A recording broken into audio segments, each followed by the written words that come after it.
Hi, I'm Leo. Welcome to another video of Bell Curve Ratings. Today, I'm going to be talking about the new Hunger Games, The Hunger Games, Ballads of Songbirds and Snakes. So this movie is actually a prequel to the Hunger Games series. So who's better to direct the prequel than someone who knows the source material better than almost anyone else? That's Francis Lawrence, because he directed the first four Hunger Games movies, so everything but the first, and you can tell that there's a sense of continuation in how the story is presented. And then there's Rachel Zegler, who plays Lucy Gray Baird, who's like the 1B to Cornelia Snow 1A. And you might have an opinion on her already because of her controversial statements about Snow White. I just mean that it's no longer 1937, and we absolutely wrote a Snow White that she's not going to be saved by the prince. She's not going to be saved by the prince, and she's not going to be dreaming about true love. It's really not about the love story at all, which is really, really wonderful. And whether or not she finds love along the way is anybody's guess until 2024. All of Andrew's scenes could get cut. Whatever your opinion is, that is yours. But I will say this. First, I'll compliment her. Her singing was great. Apparently she did everything live on set, and that was done very well. But her acting left so much to be desired. She made an effort in the beginning to give her character a southern accent, and it just did not stick. It was devolved from an accent to like a drawl to like almost non-existent, to the point where I was like, did she even have an accent to begin with? And I knew I was a trip, but she had one. It was almost fake too. It sounded fake in the beginning, and whatever, man. I just wasn't a fan of her performance.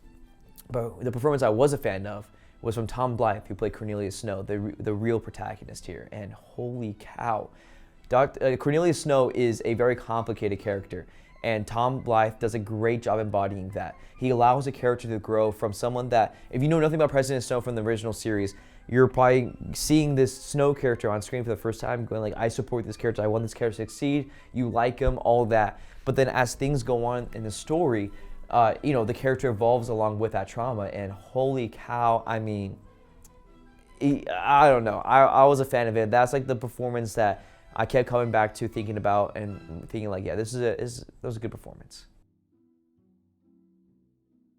So by this point, you're probably wondering, who does that? With the axe splitting, the black screen and everything like that. Well, this movie does actually. Yeah, this is how the movie's set up. It's basically like 3 45-minute episodes sewn together to create a movie, and it's done in a good way. In fact, all the other Hunger Games movies have been like that in a way, where each movie is like an episode, especially the way it ends with the cliffhangers, like just like that. Like as if you're like binging a TV show, and you can easily watch the next movie right afterwards. And I think that's by design. I think it really does feel like a TV show done on a silver screen in a good way. So this movie has 3 clean acts. Mentorship, which follows Cornelia Snow as he first becomes a mentor in the Capitol.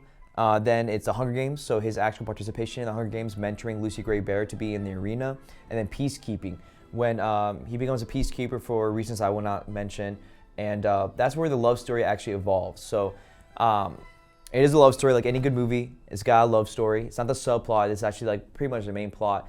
And in fact, I don't know for a fact, but there's an interesting line in Mockingjay Part 1 from President Snow that kind of like alludes to this entire relationship. And it's that it's the thing that we love the most that destroys us, right? Interesting. I'm not gonna say anything more than that, but he wouldn't become the man that he is if his heart wasn't broken. Let's be real here. And then not only is that love story important, but also Snow's like intuition for not only how the game should be like done, but also could be improved. So this movie is just full of like politics and like gray morality and quite intriguing drama, honestly. I'm not gonna say that it was like the best I've seen, but these are things that like are quite enjoyable for some people, and I actually really enjoyed seeing that kind of drama unfold. So I gave this movie a 5.4 out of 10, and I know that might seem harsh, but it's really not. It's better than about 46% of the movies I've seen. And I just want to emphasize that this movie has a ton of potential, but I felt like it was squandered because of the casting, honestly. I came out of the theater actually being way harsher on it. And over time, I thought about it more and more, and I thought, it's really not that bad. In fact, I enjoyed the plot surrounding Cornelius Snow, like everything that happened to him and his journey through the movie. That is what I love the most. But Rachel Zegler is too key of a character in the story to just brush off a bad performance.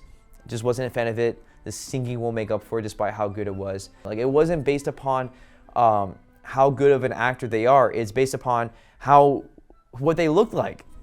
Pretty much, honestly. It took me out of it, and not only did it take me out of it, but also led to bad performances because they weren't being hired for being good actors. At first, I actually thought it was more like they're being casted based on their agents rather than their talent, So that's my thoughts. That's why it's not at least above average. It's like right there, so close, so much potential, but didn't quite reach it. But I will, in turn, recommend movies that are much better.